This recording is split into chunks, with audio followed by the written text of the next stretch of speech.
You are now listening to the Verified Phenoms podcast. In this show, we speak with individuals who have come from all walks of life and have overcome the mental limitations of imposter syndrome, perfectionism, and overthinking. Get your notebook ready and stay tuned to learn how you can win your mental battles and become a verified phenom as well.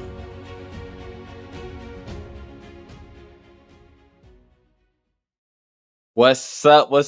Welcome back, everybody, to another episode of Verified Phenoms. Today we have with us not one, but two guests. We have with us Joe and Doug. So, in her 20s, Joe Weatherford was a drug and alcohol addicted model, partying with celebrities in Hollywood.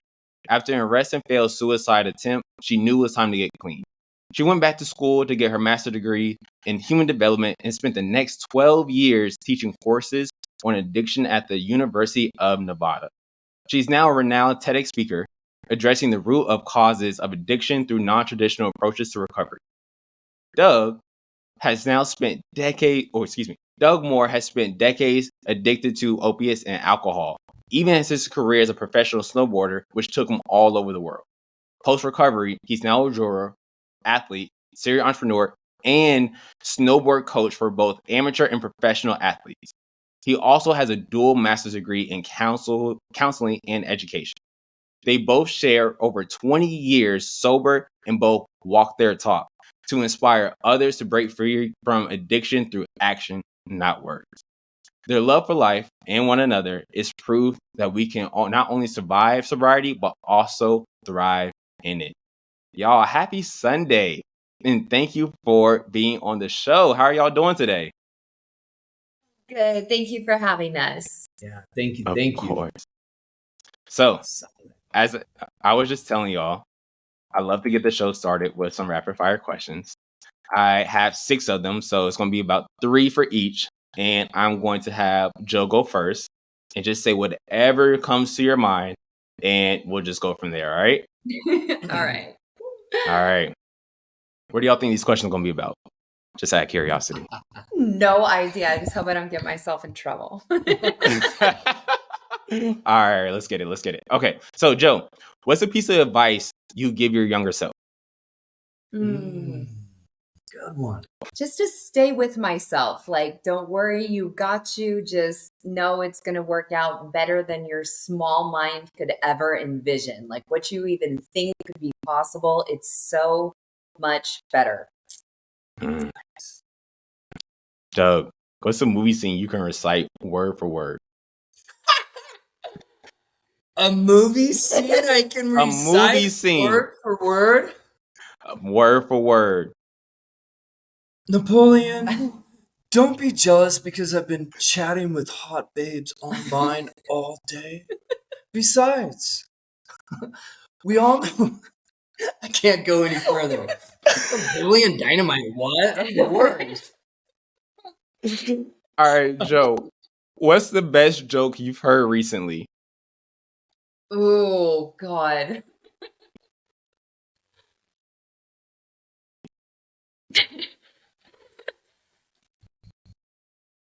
Okay, so it's one that you say all the time. It's my joke. Uh-oh. It's My joke. It is. So how does it start? Remind me. How do you scare a swarm of bees? Boobies.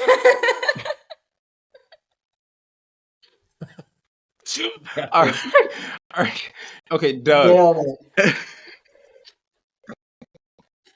Okay. works every time. 60% of the time, it works every time. 60% of the time? Okay. The chances are always in your favor. All right. If y'all don't have a pet, if you have a pet, act as if you don't. Doug, if you can have a pet that's not a normal house pet, what would it be? Oh, man.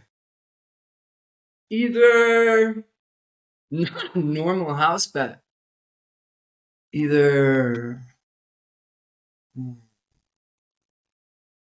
Let's get weird and pseudo-typical. A wolf would be cool, right? Like just a wolf hanging out in the house, right? I always thought a little baby velociraptor would be dope too. But that's going to be tricky. Yeah. Just saying. I feel like you would need a lot of food for that wolf. The food bill's gonna be crazy. Right? All right, Joe, would you rather Kids. travel to the future or the past, and why? Oh God, definitely the future. My past sucks. I don't want to go back Real. there. But my future, I know, is going to be even better. So yeah, I would definitely go forward. Boom. Boom. All right. And Doug, final question. If you were a rapper, what would be your stage name? Oh, man. Well, my stage name's already been stolen because it's Dougie Fresh. Oh! All right. So you have to have a new one. What's the new stage name? Oh, I don't know. Rap names are so dumb these days, like Post Malone and whatever. What would my name be? Though I'm not dissing on too hard on Post Malone. What would my name? Snoop Dogg. Snoop Dogg. Okay. We can go with that. We can go with that one. No, we can't. No, we can't. I mean, hey, maybe it will catch fire. You never know. You never know. That's like, so my stage name, Phenom, right? I came up with that about 5 years ago, and it was a hit for some people, and some people, they were just like, nah, this isn't it. But over time, as I continue to produce just different content and just put meaning behind the name, it eventually caught fire. So you never know. Sometimes it needs a little meaning behind to it. You just never know. No, I would just stick with Fresh. Like you're a Phenom, Dougie Fresh. Just Fresh, because you live it, you own it, you embrace it. That's that. Right? Heard. No one can knock it. And now look at you, 5 years later, and it's stuck. It's it. I like that. I like that. It's up and it's stuck. So, Joe, I'm going to start with you here real quick. I love how you were saying when we were going through the rapid fire questions, you wouldn't want to travel to the past. You would want to just focus on the future because, it's very bright. Now, when we think about the future sometimes we can get anxiety because we are almost afraid of what could happen because it's unknown, right? We don't necessarily have an idea what's going to happen. But it was interesting though, because I was hearing a sermon earlier today talking about how we can remember or like recognize the past, but we always have to focus on the future and what's around the corner for us. But that can be difficult for some people, right? And that leads to people, overthinking, not necessarily knowing what to do.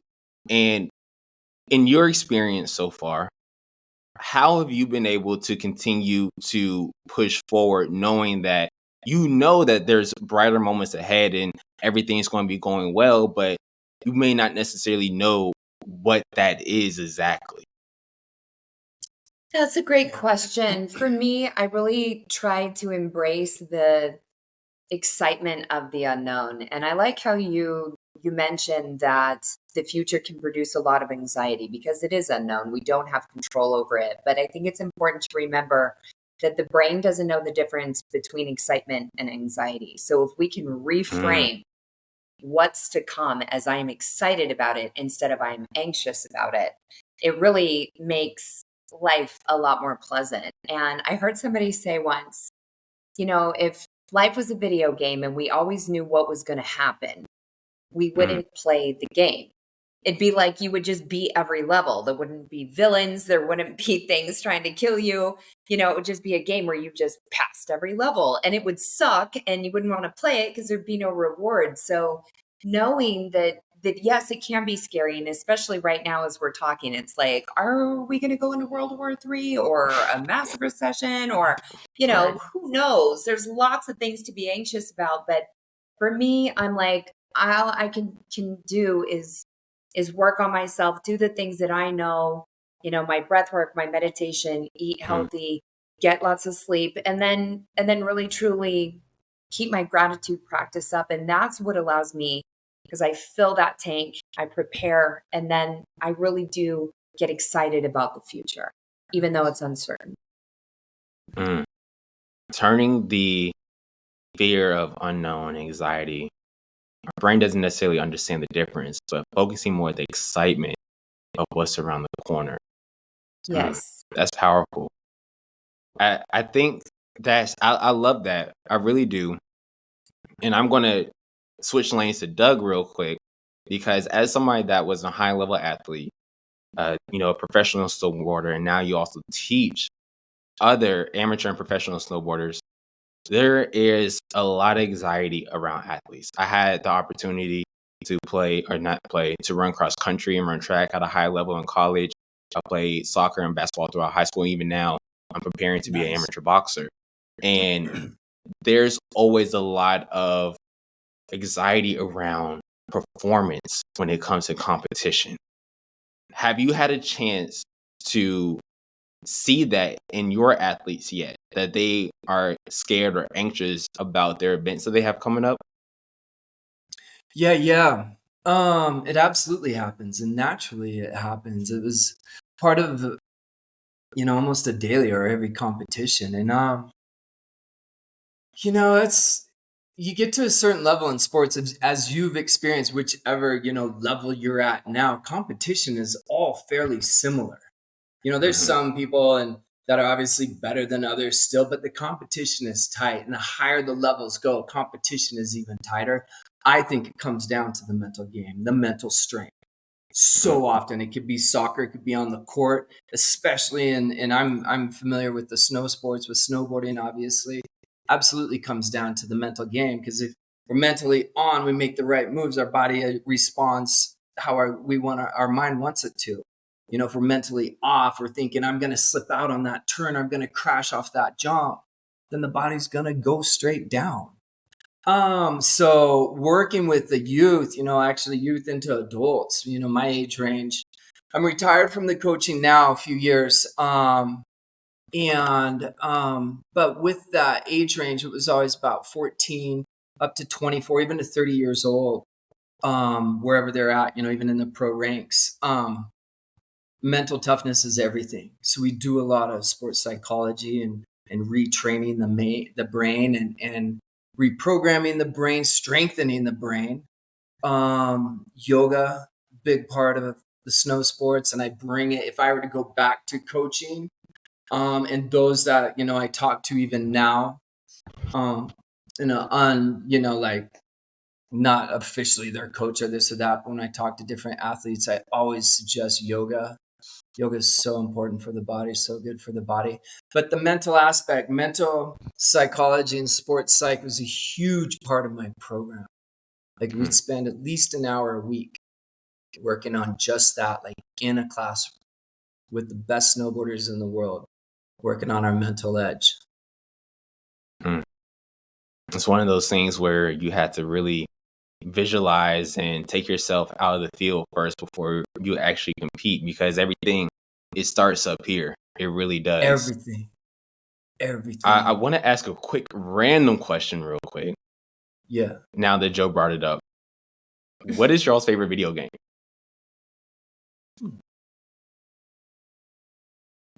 That's a bonus in the rapid fire. Ooh. I'm old school, and I don't play video games now, but when I was young, it was Super Mario Brothers. I mean, just all day, every day. Like the OG. You know what I mean? The Okay. mushrooms, the turtles, just basic. Yeah. Yep. Okay. Go. And for new school, I think Halo is super dope. I love everything about it. I don't play it much, but I think Halo's dope. Like everything from the soundtracks to those characters to the different guns and lasers, the planets, the design of it. I think it's pretty sick. I can agree. I haven't played Halo in a minute, but I can definitely align with you on that one. And Super Mario. I used to play the mess out of Super Mario World in the Game Boy Advance days, so I can align with both of y'all on that. Yeah, so that's a good question. Performance anxiety, I think, is something that doesn't just relate to sports. It's something that happens in sports. It happens in our career. And honestly, it can also happen within our relationships.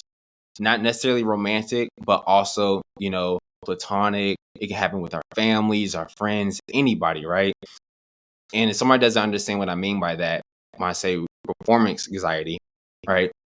I mean that upholding a standard to what the other person has for you, right? Whether it's a friend expecting you to act a certain way, your significant other, your coach, XYZ, right?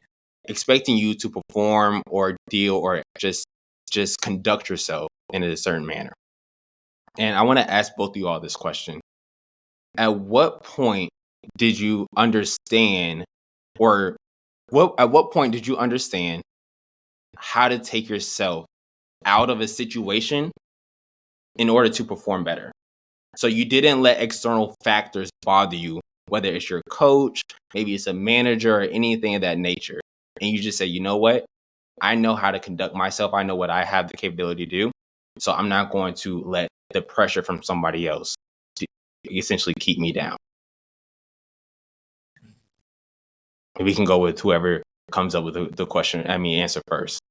And what point, like what sort of was that switch? Is that what you were asking? What was that switch? For me, when I used to race snowboards and border cross racing in particular, when there's 6 of us lined up shoulder to shoulder at the start, push off and go through an obstacle course at 30, 40, 50 miles an hour, some parts, huge jumps and bank turns and all that, shoulder to shoulder through it all. I got to the point, for me, it was, I'd hop. I was so young when I started racing US Tour and World Cup, and the guys were so much older than me and hundreds of races more experienced than me. But I knew I was just as good as them, if not better than half of them. I knew skill-wise, skill set, speed, I had it. And that's what I tell myself at the top of every race course. I got this. And you said it, like, I know what I need to do. Just do it. And that was that. And I didn't discuss it with myself. I didn't talk myself out of it. And speaking of sports psychology, and at that time, I worked with someone too, periodically. And I had just awesome coach as well. And so for me, that's what it was. It's like, I know what I got. I know what I can do. I know my capabilities. I know I can beat that person.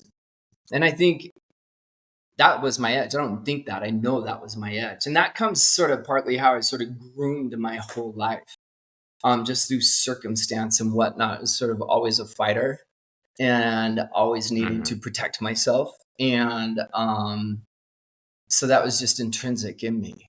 And I have a couple boys now, so I've had kids in coaching. It's like, I know those kids who can fight. And I see those kids and I had them on the team that they're not fighters out there. They're fine with 2nd place. They're fine with 10th place. Okay. And then in our boys, raising boys, 2 sons, sometimes I see it, sometimes I don't. I got to remember not to live vicariously through them. But how can I transfer like this fight, this mental toughness into sports, into school? And like you mentioned, I like that you mentioned it too, into relationships, whether it's romantic or platonic. It's clutch. And I think for me, it's, I know what I'm capable of. I know what I'm capable of. I know who I am. So I'm going to show up in that best version of myself, whether it's on the race course or whether it's holding her hand and showing up for her. And to me, that's it. Best version, highest version of ourselves each day. That's good. Joe. That's what I got on that. How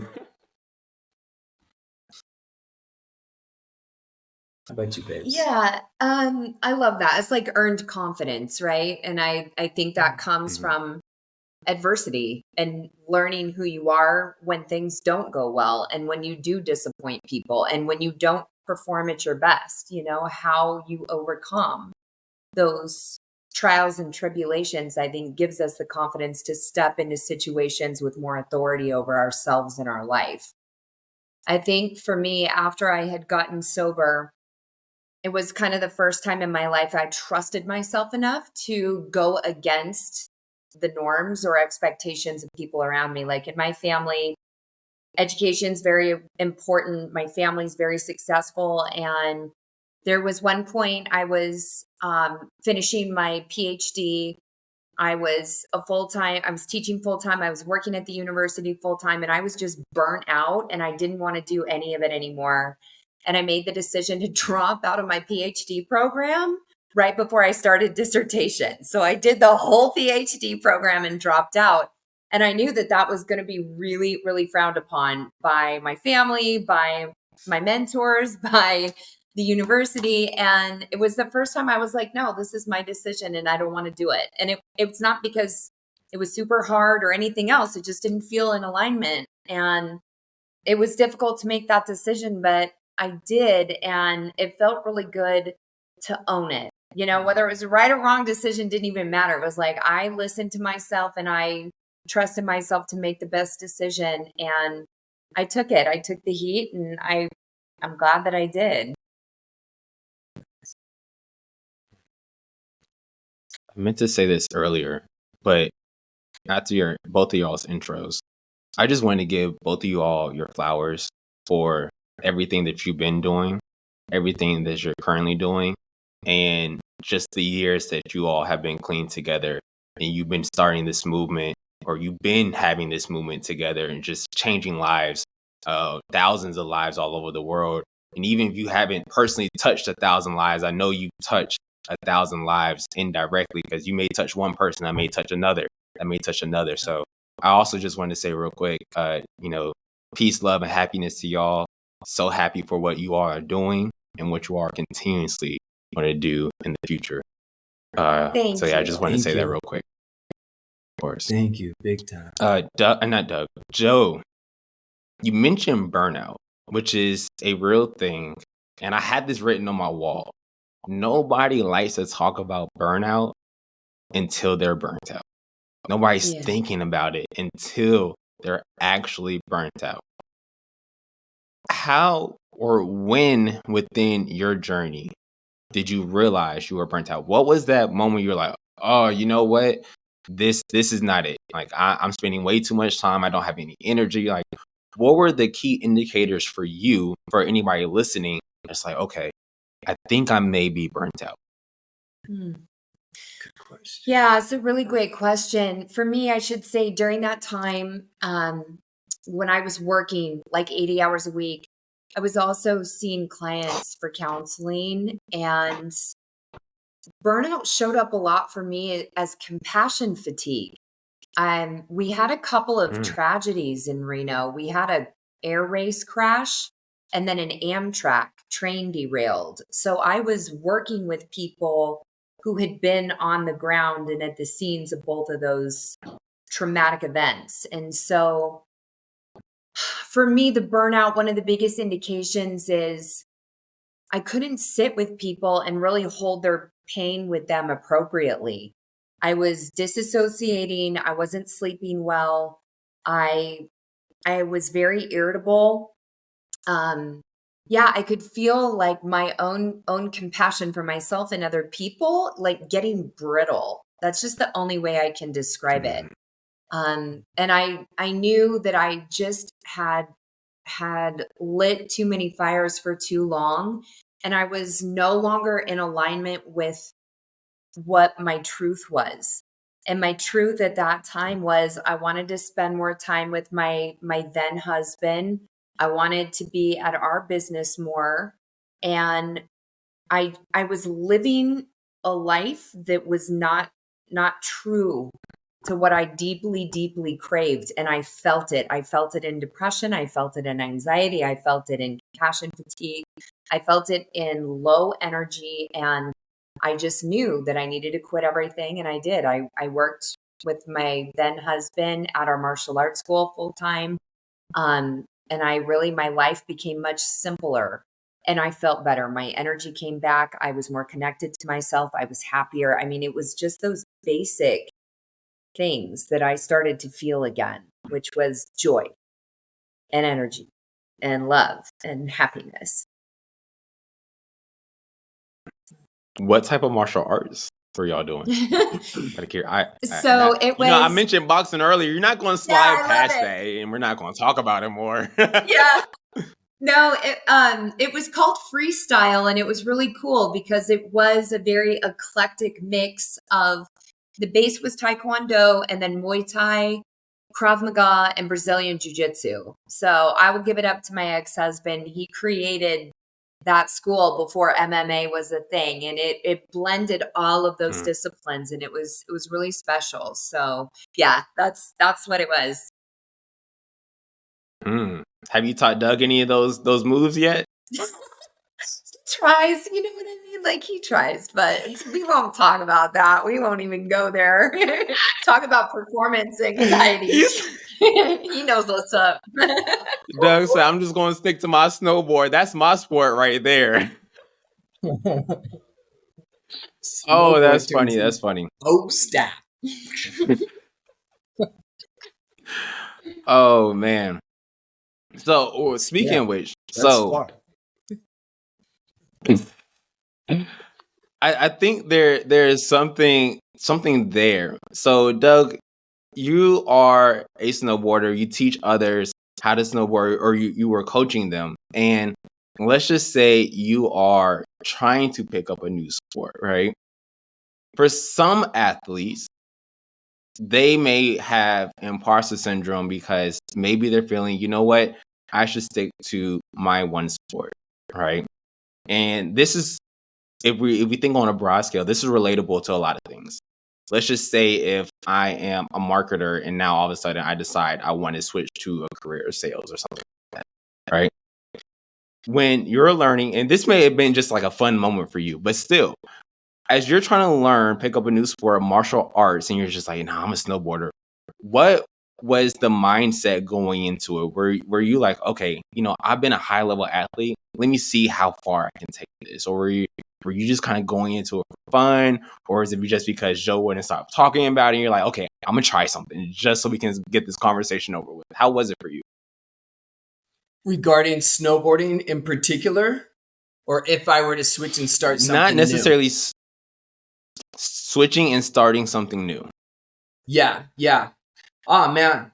Dope question. And my ego will jump in the way 100%, right? So our ego can help us, protect us. Our ego is wonderful.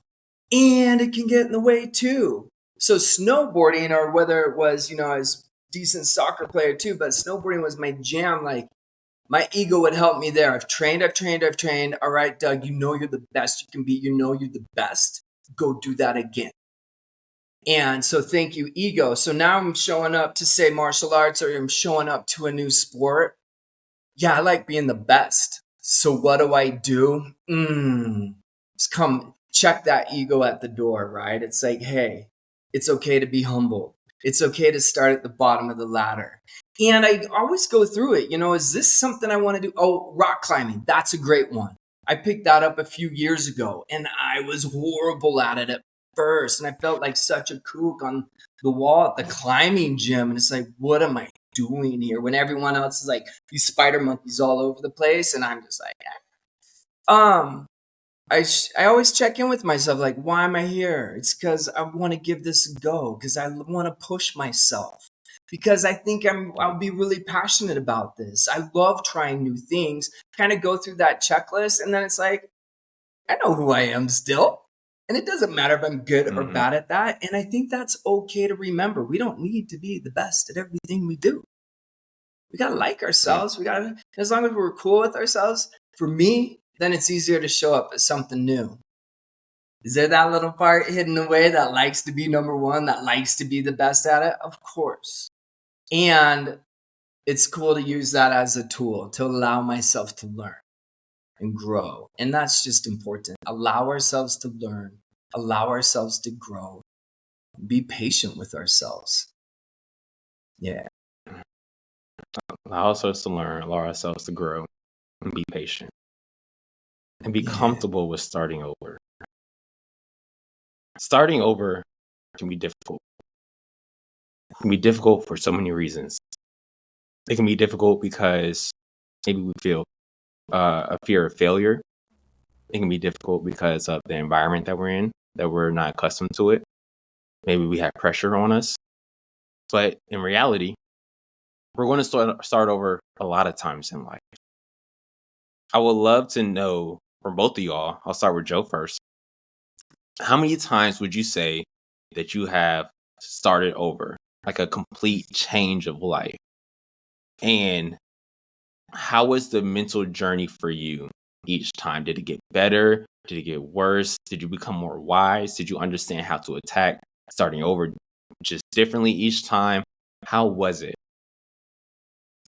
Oh, I love this question. And I am the queen of starting over and I really enjoy it. I love my life now, so I don't anticipate doing it again much, but it's been great for me. I first started over, I went to a private boarding school my sophomore year of high school. So I lived in this tiny little town in Arizona, and then I went to this private boarding school in Scottsdale, Arizona. And that was a major culture shock. Like all of a sudden, I'm in school with famous people's kids and people from Saudi Arabia, Japan, like all over the world. It was really amazing. I loved it. So for me, I was just in such appreciation to be surrounded by so many different people. It actually took the performance anxiety away because Mm, I was just excited to be there. I didn't want to be the top, I was just glad to be, in the mix. So that was the first time. The second time I started over, I moved to college in Nevada and I started working in television and started modeling. And then I moved to LA. So I moved there alone. I didn't have an agent and I just figured it out. I just started meeting people, getting hired, networking with different photographers. This was before social media. So it was a different world. And it was cool because I just figured it out and I had a good experience. And I really, until my drug use and everything kind of took over, I really enjoyed that time of my life. And it gave me a lot of trust in myself and my resilience. And because I had low expectations, I was like, I'm just going to go and I'm just going to see what I can do. That what I was able to accomplish felt so much bigger and better and more meaningful because I had such low mm, expectations. So that would be one of the things I would say. If you're looking at starting over, it's like that in and of itself is a masterpiece. Any accolades or any like big things you accomplish, that's just icing on the cake. Because having the balls to do it, it's like that is going to carry and transcend into whatever you do in life. It's just the courage mm, to put yourself in those uncomfortable, unknown situations. Like the magic's already happened with the willingness to do that. And then during COVID, my ex-husband and I sold our business and moved to Mexico. And I retired and I was just living on the beach, and then I was like, whoa, I need to get divorced. This is very unhealthy. This is not a good situation. He stole all of my money. So I'm in another country with mm, zero money. mhm, And I left, because I know who I am and I know I'm like a cat and I will always land on my feet. And so I just figured it out. And then I came back to Nevada to try to get divorced. Doug and I reconnected. He's been one of my dear friends for 10 years. And then I ended up coming back to Nevada. And now we're launching 2 companies. I am always starting over. And it's cool because I've gotten to meet all these different versions of myself. And so, I respect and I honor the process of starting over and the reverence it requires, and I don't have children. So I'm in a position where I'm more easily able to do that. But I mentioned earlier that alignment, like you are living a life that is not your own. Have the courage to start something new and to try and see who you are. When you take that leap, there's not a guarantee there's going to be a net. The world promises you nothing, so like do it wisely, do it with intention and do it with support.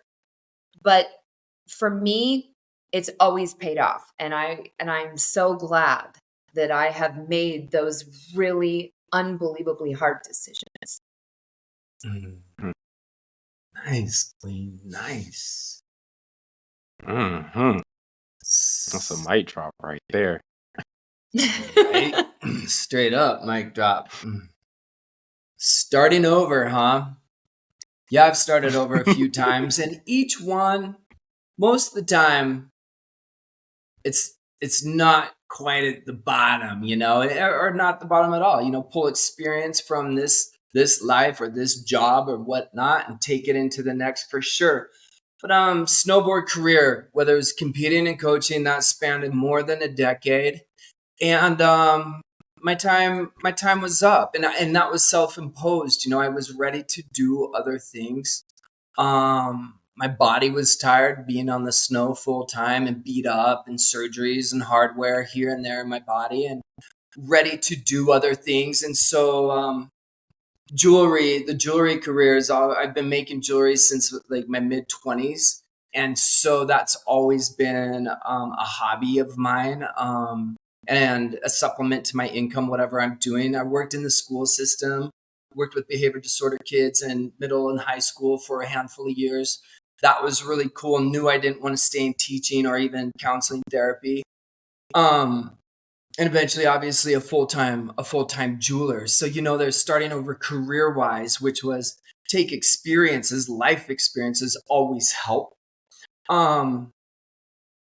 But it's always, I was learning as I went, and I've kind of done it my whole life. Like, I'm pretty good at following my true north for the most part.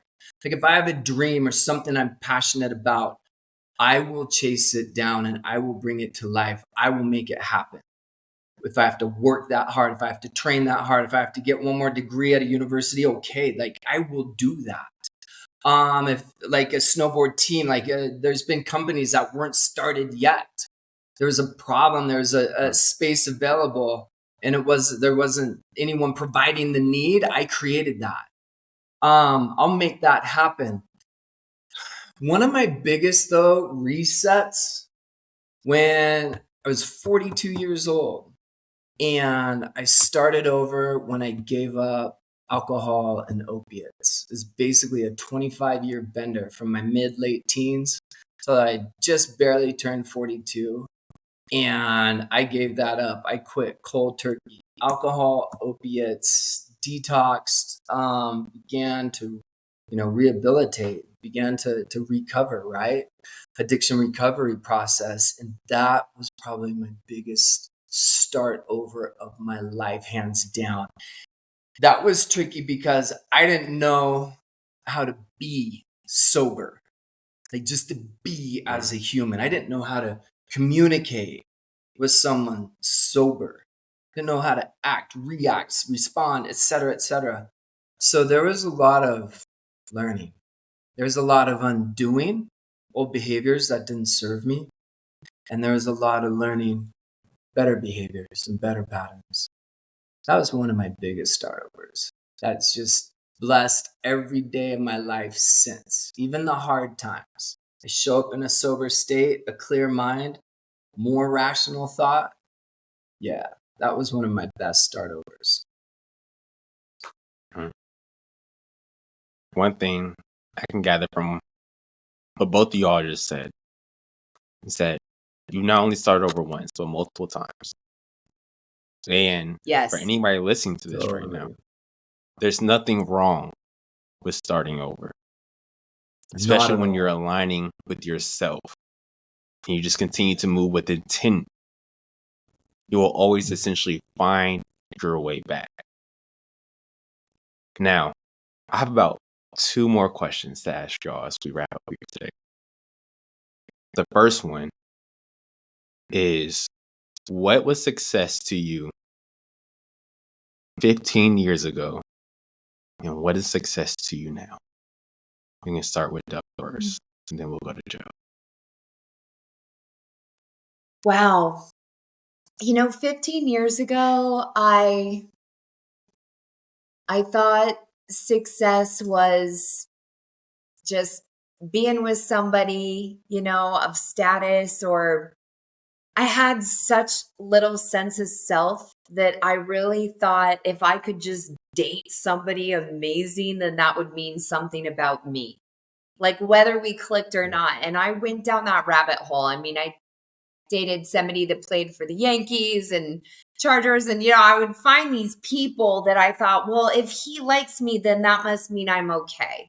So that was a part of it. I thought success was how much money you had and where you lived and the car that I drove, and I thought it was what I looked like. I mean, it was just a very superficial definition of success. And what's fascinating is I got all those things. And when I actually did try to kill myself, like the most depressed I've ever been, I had just shot for FHM magazine. I was living in Newport Beach. I was dating one of the charters. Like, on paper, my life to some people would have looked interesting or glamorous, and it was terrible. I hated myself. So now what it looks like for me is it's simple. I'm with somebody that I love. This is my dude. This is my best friend, my partner. Like, we're always on the same team, always. We've been together a year. We had one fight, I mean, like, we truly just really, like, every morning I wake up and I just squeeze his face and I'm like, oh my God, it's you. I'm so freaking stoked that I get to do today with you. And it's like, we'll go and watch his son play soccer and play with the dog. And it's like these little tiny moments where I'm like, I freaking nailed it. Like, this is it. Success for me is helping people. Success for me is creating businesses that afford me the financial freedom and also the time to travel and to spend time with my family.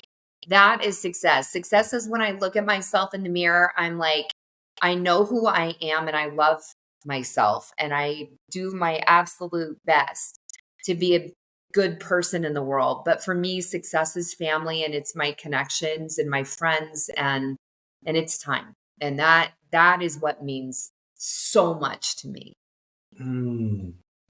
Nice. This one.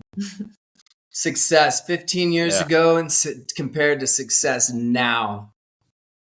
15 years ago, I thought I had to still be the best jeweler, better than everyone else, have the coolest designs, make more custom pieces than anyone else in town. I needed to be making them for everybody. That's what I was doing. I was just about to launch this company I'm in right now that I own. It's called D Street Designs, my jewelry studio here in Reno.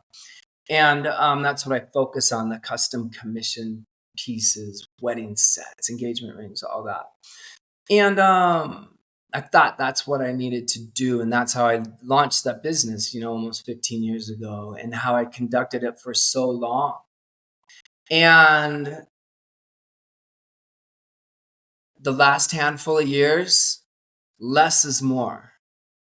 Less customers, but a higher quality human, thus a higher quality job is more important to me. If the customers come in, fortunately, I'm at the place if we don't have a good connection, even energetic connection, we're not getting along too well, jiving too well, I have no problem recommending them to go anywhere else in town. If they're total jerks, then I definitely I'll send them to Costco or whatever. So I get to be selective with my customers, which is really cool. It creates a better experience for me. It creates a better experience for them. I consequently do a better job on the work. I like working for myself because I tend to march to a very unique beat of a drum. And I value time. I have two sons, 15 and 21 years old. Like, I've been to every game, every practice, every meeting, every doctor appointment. Like, I can close up shop. I have the freedom to do that and go pick them up and take them everywhere. We've got them full time. That's the biggest blessing. And that's more important now than ever. It's shifted, like, I got to make all this money because that's success. It's like Joe mentioned, having the means, our means covered, absolutely a necessity. But time's everything, and experience is everything. And that's what I didn't know 15 years ago. Even that exchange, right? That energetic exchange with another human, the customer that comes into my store, that's an experience. It's going to be good or bad. I want more good ones than bad. So that's why I send them to other jewelers around town weekly. And then the experiences, whether it's the time at home, morning coffee, coming into work a little later because we got to have time together, or planning another weekend trip or week-long trip or international trip with either just us or the kids, because the experiences are everything.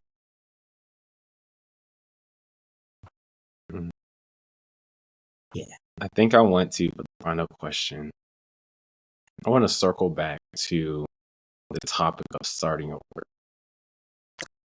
And for the final question today, I would love for both of y'all, in like a concise thought, just share with the audience, to everyone listening to this right now, what advice would you give to them if they're thinking about starting over, but they're scared to?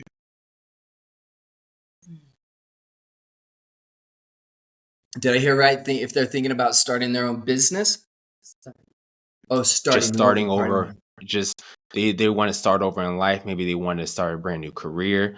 Maybe they are in a long-term relationship. Maybe they're married and they're like, you know what, this isn't it for me. Just anything. Now they're in the 4th year of school and they want to go to a new school all of a sudden, but just a significant change of starting over. Mm-hmm. Yep. I hear you. For mine, my piece of advice is to remember wherever you go, there you are. So when we're thinking about making a big change, be really brutally honest with yourself. You know, is the problem the job, or is the problem I'm not taking care of myself, or something within me internally that I need to fix? It is not going to be made better by switching the relationship, the job, the location, because it's that idea of pick your heart. You know what I mean? And I am a firm believer in the power and the magic of starting over. And I highly encourage it after that has been assessed. You know, it's like when we're trying to outrun or run away from things, we've got to do the internal work first. That's my advice. Then make the leap. Yeah. Good one. Got to piggyback part of that. You know, wherever you go, there you are. Are you running away from something and think this next shiny object will be it? Because it's not. So thinking of starting over, making this jump from this safe job to what you really want to be doing, or the safe relationship to wow, it really should be. Yeah, man, if we, I want to include myself in on this.